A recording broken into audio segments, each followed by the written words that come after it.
Kapit Mass Universe, alam kong excited na ang lahat dahil nandito na tayo sa ikalawang War of Three. The Elite Clash dito sa Mass Singer Pilipinas!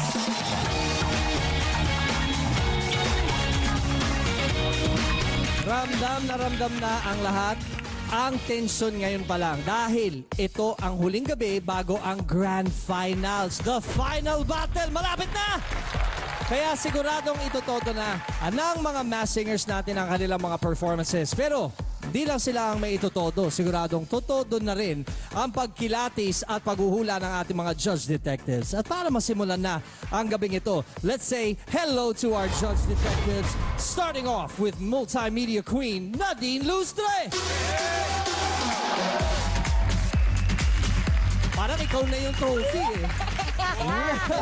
One of the most streamed artists of this generation, new gen hitmaker, Mr. Arthur Neri. Hey.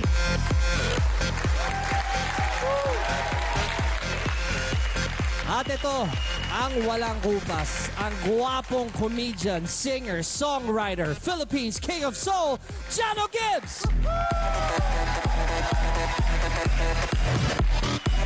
And lastly, the one and only concert queen of the Philippines, Miss Pops Fernandez!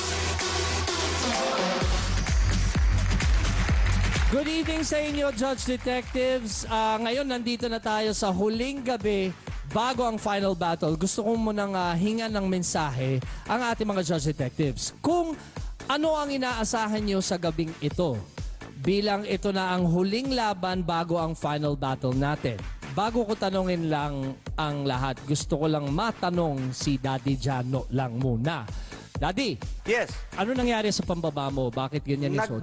Nagkapalit Pakita mo kaya? kami ni Bing ng... Pinapansin ako eh. Kasi nagmamadali ako kanina.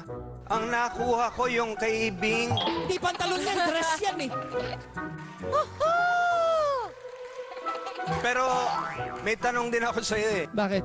Yung pantalon mo, di ba dapat sa akin? Mukhang... Ang baba ng bulsa eh. Di ba? Sa akin, sakto Sa'yo yan eh. dapat to. Magpalitan lang tayo mamaya dito. Maraming salamat. Daddy Jano!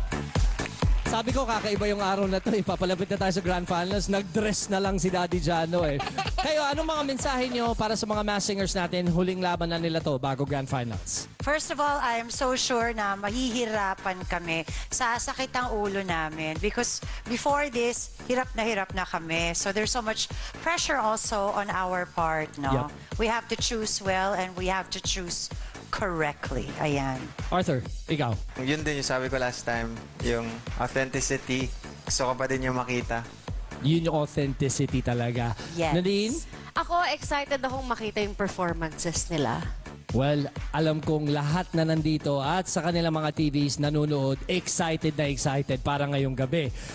Daddy Jano, any last words para sa mga sasalang? Best of the best na to. So they have to gives it all there. They've got. Yon. You have to gives it all. Okay, ang mass singers na magsusurvive ngayong gabi ay siguradong pasok na sa finals. At para simulan na ang matinding bakbakan, tawagin na natin sila.